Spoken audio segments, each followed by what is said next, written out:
The golden hues of sunset gently descended upon the quiet streets of Atlanta, painting the roadside trees in amber and reflecting off the glass facades of towering buildings.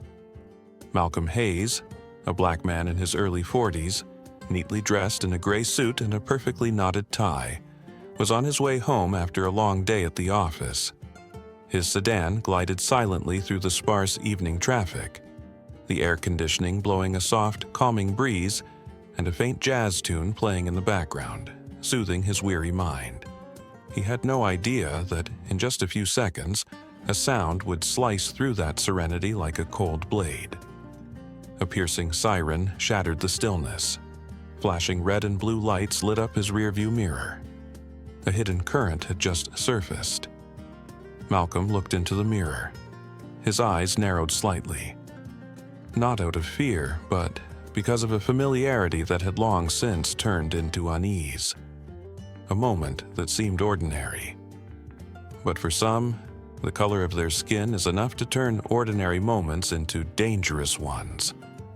And for the police officer about to step out of his patrol car, he wasn't just pulling over a driver.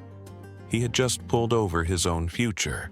The black sedan eased onto the shoulder of the road, a reflex born from years of experience with traffic stops that rarely came with a clear reason. Malcolm Hayes rolled down his window, hands still resting calmly on the steering wheel. He wasn't hurried. He wasn't afraid. There was only the composed demeanor of someone far too familiar with the scrutinizing stares that came when a badge reflected off his skin. A patrol car pulled up behind him, its red and blue lights still flashing, a warning that needed no words. The car door opened. A white man stepped out, walking as if each of his steps was backed by the full weight of the law. Officer Chad Reynolds, mid-30s, a cold expression, close-cropped hair, a belt heavy with tools and power. He approached with steady steps, eyes locked onto Malcolm as if assessing the threat level of a man in a dark suit driving a luxury car. "License and registration," Reynolds said, his voice low, dry, and devoid of even the most basic civility. Malcolm nodded, reaching calmly toward the glove compartment. Every movement was slow and deliberate, not out of fear, but out of an understanding that even a single misstep could be misread as a threat. Reynolds took the documents, gave them a cursory glance, then stared at Malcolm as if something about him just didn't sit right. "Do you know why I pulled you over?" he asked, not as an invitation for dialogue, but as a means of exerting control.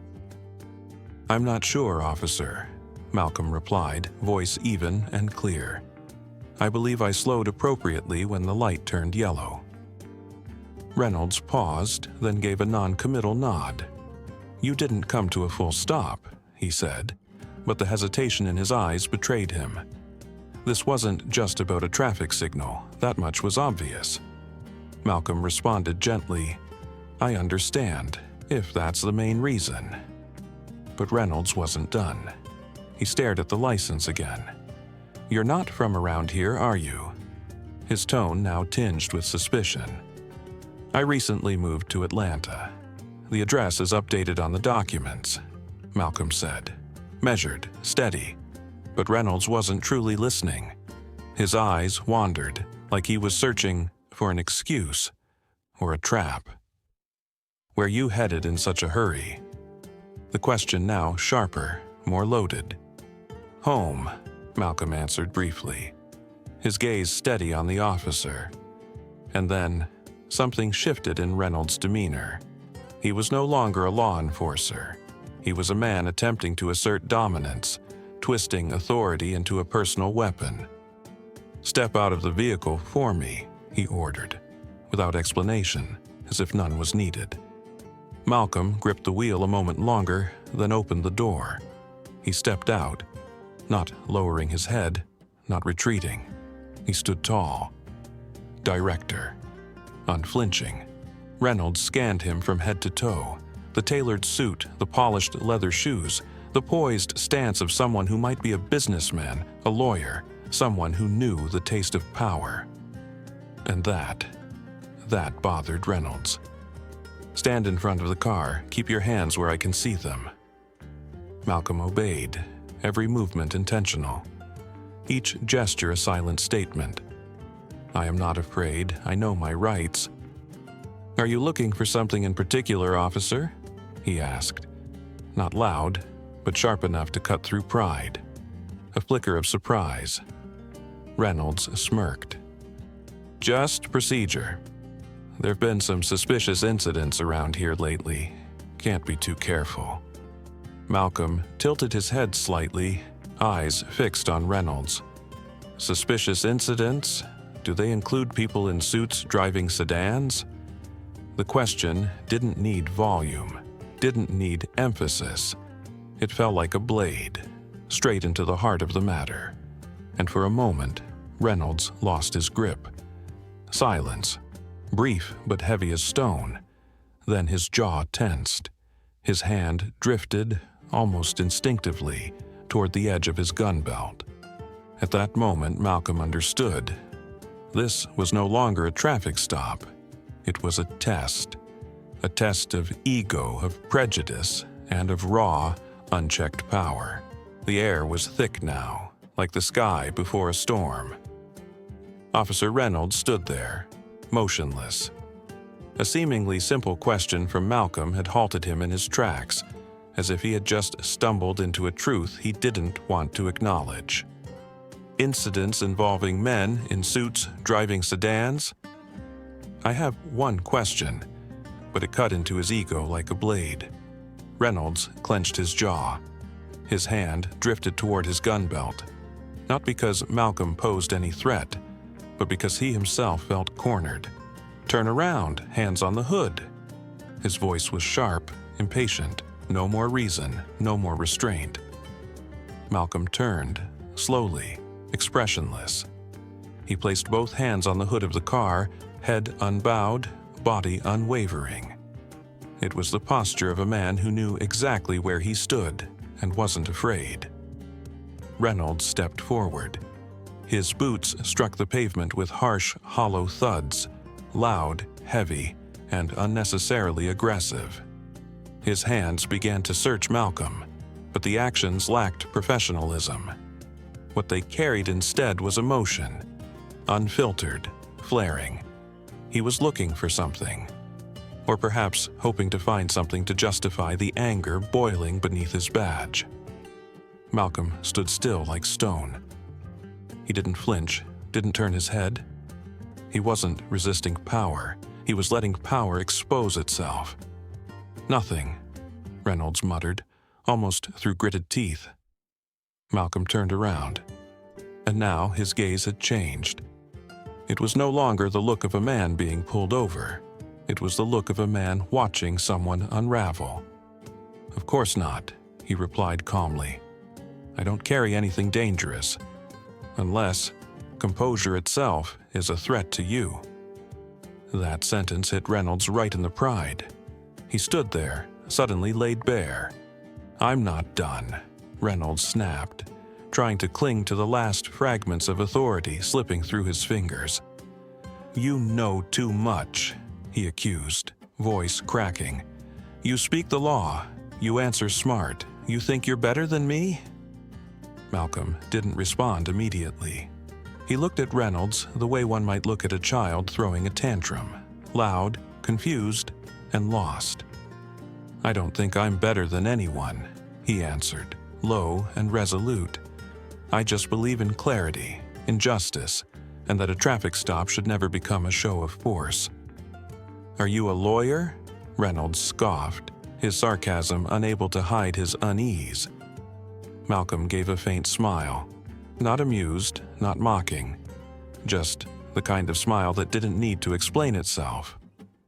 Or maybe I'm just the kind of man who doesn't scare easy. The space between them tightened, like the sound around them had vanished. Just two men now. One is furious from losing control, the other unshakably composed. "You think words can get you past me?" Reynolds growled, eyes red with frustration. You think you're above the law? Malcolm didn't blink. No, officer, I don't believe anyone is above the law. But I do know there are people who stand above morality, and that's the real problem. The words landed like a direct blow. Reynolds clenched his jaw, and then, as if he couldn't help himself, he spat out, "People like you always think." He stopped. Too late. The air froze. Malcolm tilted his head slightly, his eyes locking onto Reynolds' face, now pale and full of regret. "People like me?" he asked, not loudly, but with absolute clarity. His voice wasn't angry. It didn't need to be, because the anger now belonged to the other man, the one who had just revealed his truth. I didn't mean it like that," Reynolds stammered, stepping back, rattled. Malcolm said nothing. He didn't need to. His silence was a verdict, sharper than any evidence. "We both know," he finally said, voice steady and soft. "This was never about a red light." Malcolm took a step back, breathing slowly. He didn't need to shout. He didn't need to assert dominance. Because the truth, when it arrives at the right moment, weighs heavier than any scream.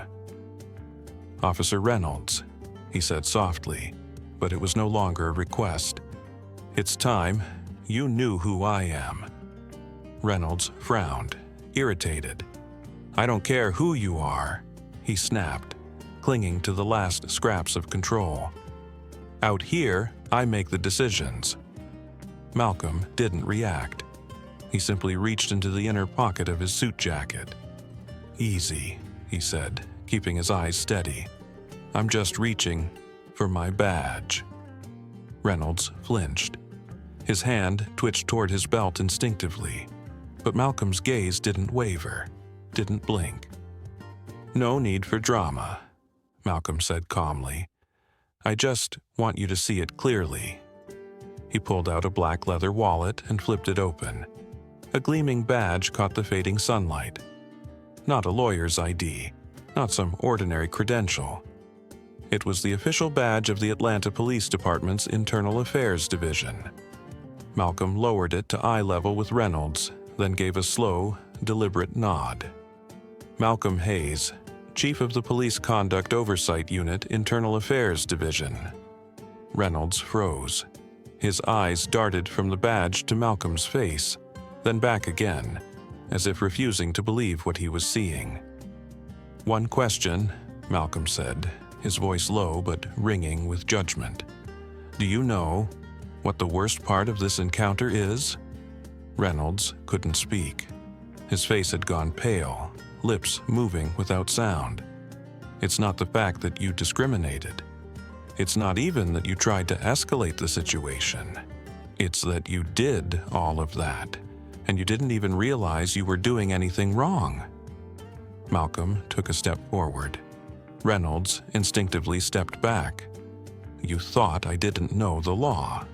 You assumed I'd be intimidated, stay quiet, shrink under pressure." Then he stopped, face to face, eye to eye. "What did you see when you looked at me, Reynolds?" "A black man, in a suit, driving an expensive car, and you thought he can't be just anyone. And that alone was enough to make me a target." Reynolds lowered his head, his shoulders beginning to tremble. Malcolm didn't lower his voice. "That's why we have a problem, officer. Not just because of the clearly bad ones, but because of people like you who think they're doing the right thing while getting it wrong every single day." Reynolds still said nothing. In this moment, his world had shrunk to a single truth. He had just insulted the man who held the fate of his entire career in his hands. Malcolm stepped back, his tone now cool, sharp as steel. "Here's what's going to happen now," he said. "You're going to step back, hand me my documents, and choose your next words very carefully." Reynolds, hands trembling, fumbled for the wallet in his pocket and returned Malcolm's license and registration. He didn't speak. He didn't make eye contact. Malcolm took them, slipped them into his jacket, and walked back toward his car. Just before opening the door, he paused, then turned around. "Remember this, Officer Reynolds," he said slowly. "That badge you wear doesn't make you better than anyone. It makes you accountable to everyone." He opened the door and stepped inside. The engine came to life. The sedan rolled gently forward, melting into the soft stream of evening traffic. Reynolds remained on the side of the road, alone, shaken, and for the first time in his life, truly silent. The next morning, 6th floor, Atlanta Police Department. Malcolm Hayes sat alone. In front of him lay a file folder labeled Chad Reynolds. Just a few thin pages, but enough to paint a deeply troubling portrait. Complaints of excessive force. Community reports of random traffic stops.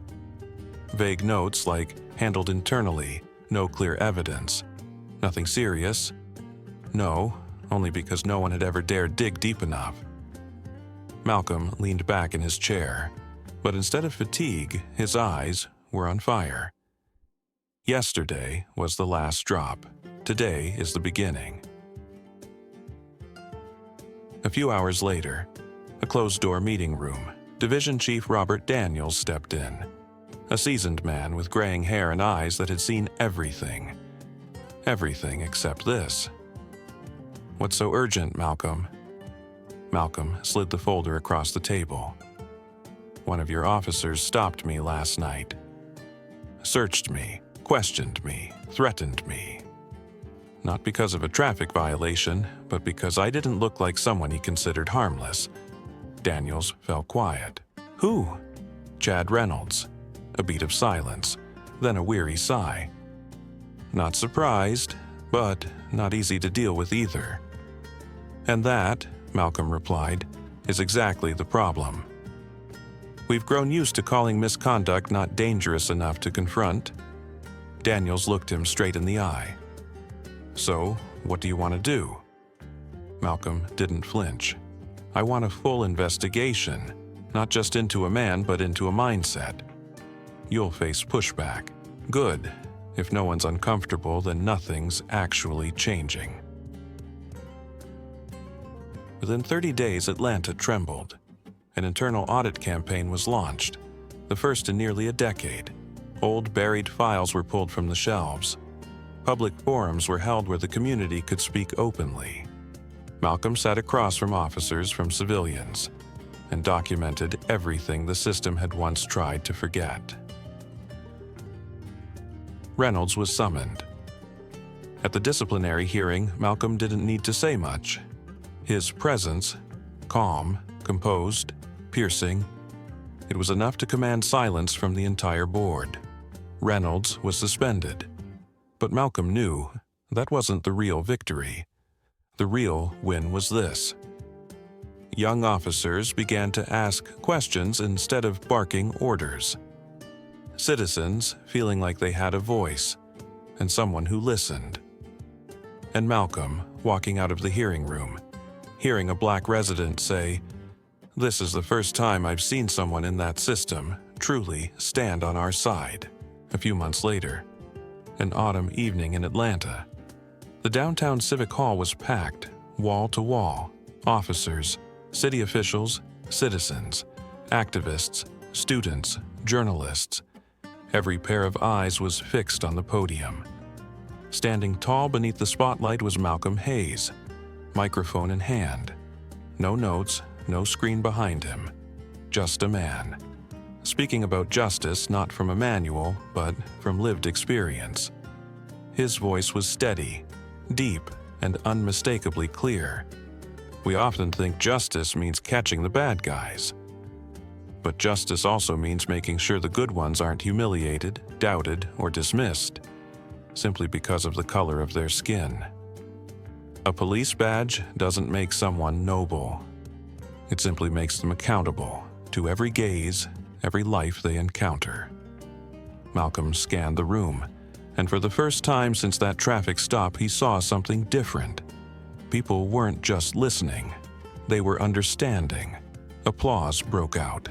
Sporadic at first, then growing, then a standing ovation. Some young officers stood motionless, eyes glistening. A middle-aged black woman wrapped her arms around her 10-year-old son and whispered, "You see, baby, we're not invisible." After the speech, Malcolm stepped outside. The night air was cool, the wind light. A young reporter caught up to him. "What do you think has changed the most?" Malcolm paused, smiled, looked off into the distance. "It's not something big," he replied. "It's just that now, when a black man gets pulled over, there might be a police officer who remembers the name Malcolm Hayes and chooses to act differently. You don't need a title to make a change. You just need the courage to say, 'Enough.' And if you wear a badge, remember, it doesn't put you above others. It makes you responsible for all. Justice doesn't start with laws. It starts with how we choose to see one another." If this story moved you, share it. Send it to someone who needs to hear it. To someone who needs to reflect. To someone who's never dared to speak up. And don't forget to follow our channel to help us expose injustice, tell the truth, and inspire change. Because sometimes, one story at the right time can change an entire generation.